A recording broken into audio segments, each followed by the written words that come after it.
Let's talk about Delta Lithium. Here's our corporate snapshot. We have two main projects in Western Australia, our Unithara project near Gascoyne Junction and our Mount Ida project near Kalgoorlie. We have two JORC lithium resources at both of those projects. I think Australia-wide there's only 15 or 16 JORC lithium resources. Delta has two of them. And we also have a growing gold resource at Mount Ida. We have a very strong balance sheet, have 87 million in the bank, and have a very strong shareholder register, about 7,000 shareholders, and a very, very strong top four, Minres, Idemitsu, Japanese conglomerate, Waratah out of Canada, and Hancock Prospecting. There's our board. Chris Ellison needs no introduction, our non-exec chair. He and Josh Thurlow bring significant lithium experience to our deliberations. Steve Kovac is the CEO Australia for Idemitsu. He provides some very good insights into the Japanese market and introductions to the Japanese. Tim Manners is a very experienced corporate finance, ex-Ramelius, so he has a lot of gold experience.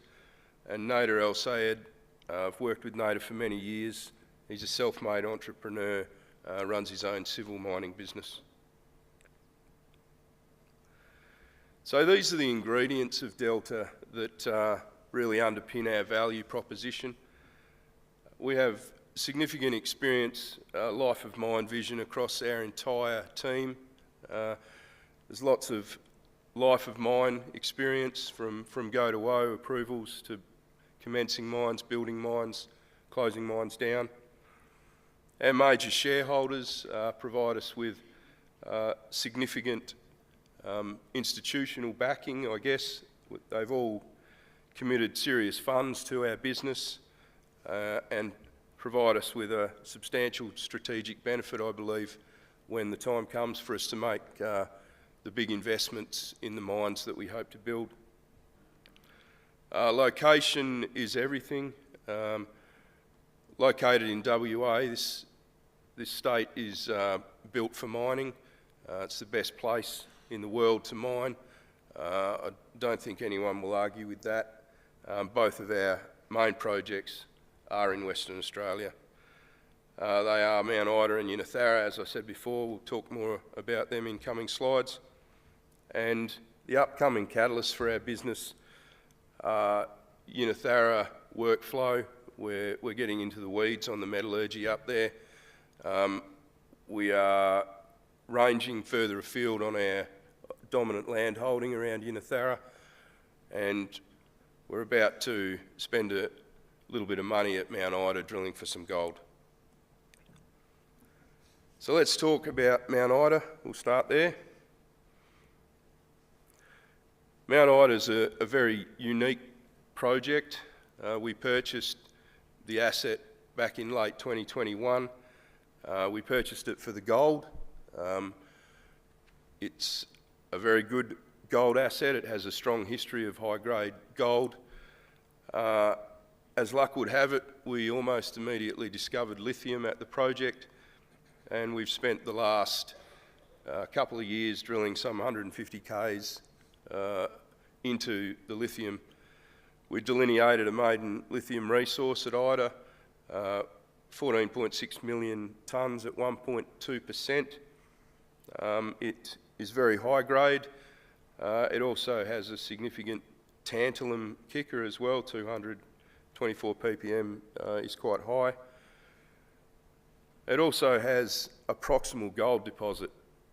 Every time we stuck a hole in to drill the lithium, we seem to be finding more gold.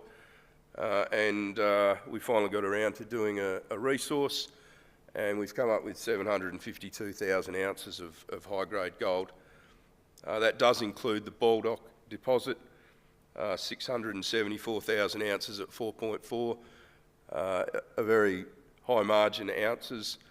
That is quite a significant grade indeed, and what's most notable is that the Baldock and the Lithium pegmatites are in close proximity, but they are in separate rock units, and they present a very compelling investment in underground infrastructure which you could use to access both of those separate rock units. And I will probably mention this a couple of times.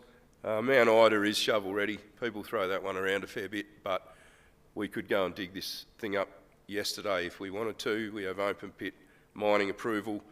We're on granted mining leases, and we are expecting the underground approvals quite soon.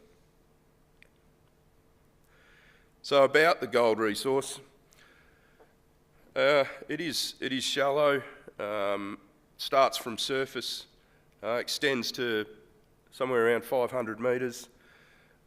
We did discover it mainly by drilling the pegmatites, Sister Sam and the Timony, so it's a bit of a higgledy-piggledy shape. There's plenty of infill that we can do. I'll show you a slide coming up where we're going to be drilling the holes there. About a third of it's in indicated, and we've done an internal scoping study at Mount Ida, which had some very positive results, has given us great enthusiasm, and we'll probably spend 6 million drilling over the next 2 quarters at Mount Ida.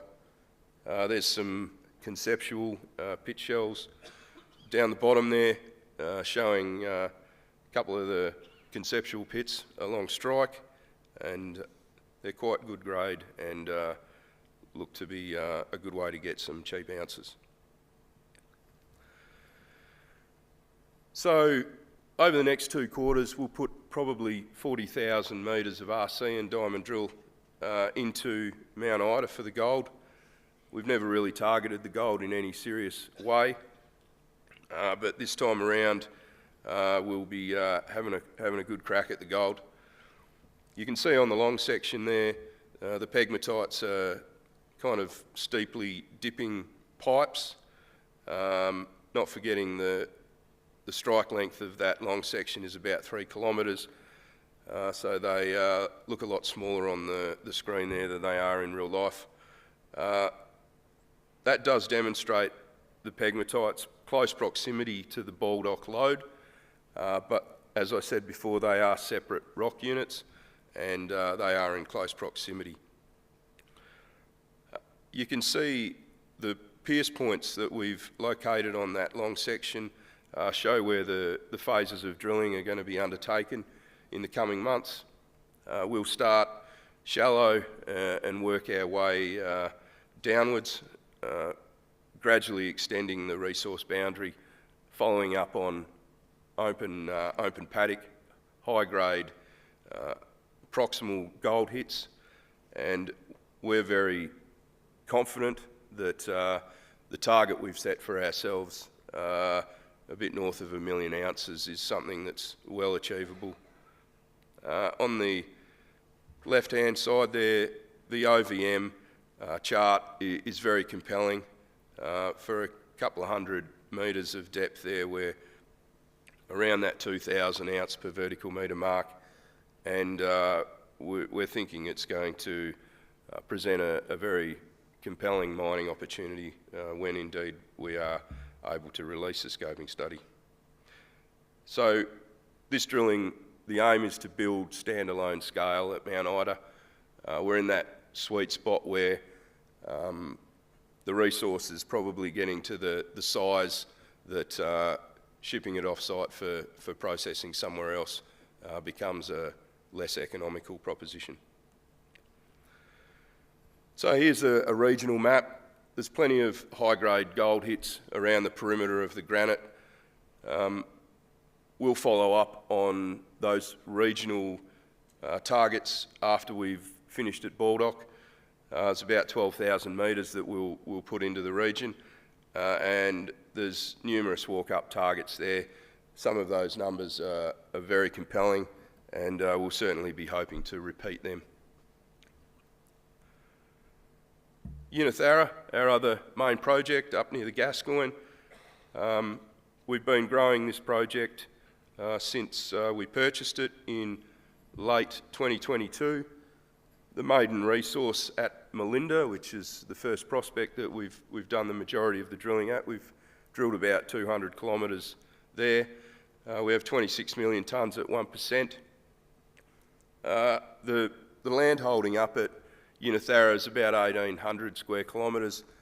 We've built that out recently, earlier in the year, with a series of farm-ins, and we think we've pinned down the majority of the prospective stratigraphy around that 33 super sweet granite, and we're gradually ranging further afield with our field teams to identify other lithium prospects, and once they've been heritage assessed and we enable access, we'll be getting into those prospects as well.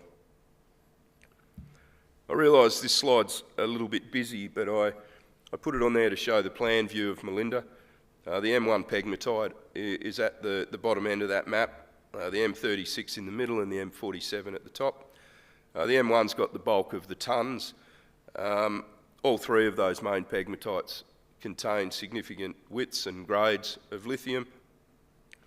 And as I said, we're in the weeds on the metallurgy, particularly on the M1. We've just finished a 5-tonne PQ coring program into the M1. We'll be doing closed loop pilot test on that to take the M1 to feasibility level. And then we'll step through the M36 and the M47 similarly. What we have seen from the early side of metallurgy is that the M1 produces a relatively clean, high-grade spodumene concentrate, and the flow sheet we'll be looking at for Melinda is whole of ore flotation. So this slide shows what our field teams are going to get up to or are up to at Unathara. Each one of those dots on the map is a soil sample, and that involves the team walking the land and taking these samples. It may seem like a trivial exercise, but you've got to remember that half of the year up here, the temperature's in excess of 40 degrees. Earlier in the year when I visited, it was well over 50 degrees up there, and you know, some of our field teams are very dedicated, and they're hard people and they love it, and they're wandering across the landscape up there picking up these soil samples, and we're using that data to identify the anomalies, which we then clear for heritage and tackle with the drill rigs. The first prospect that we got a crack at a bit earlier this year was the Jamison's prospect. That provided us with some very good early results. Some of the coarsest spodumene we've seen at Unathara, you can see it fluorescing in the little picture there. That was wonderful to see, and we'll be employing the same sort of enthusiasm as we get at Calypso, Talisker and other prospects later this year. All the while this is happening, other workflow, heritage, flora, fauna studies, the regulatory approval stuff and native title discussions are always ongoing. So there's lots of things going on at Unathara. So what is the Delta strategy? Just winding up. We have a strong focus on capital allocation and cash preservation. We do have a strong balance sheet, but we're not taking it for granted. We'll be using the cash prudently. We're building on our confidence at Unathara, gradually answering the questions, ticking the boxes as we move up the development time frame. Our goal is to develop an operating mine. That's the glittering prize that our team is working towards and is incentivised to achieve. And we will be looking at monetising the gold at Mount Ida. It's a very exciting time for us to be contemplating such a good gold resource at Mount Ida. We think it's extremely valuable, and it's only going to get more valuable with the drilling we're about to do there. And of course, as always, we're open to acquisitions that complement our strategy. Thank you very much.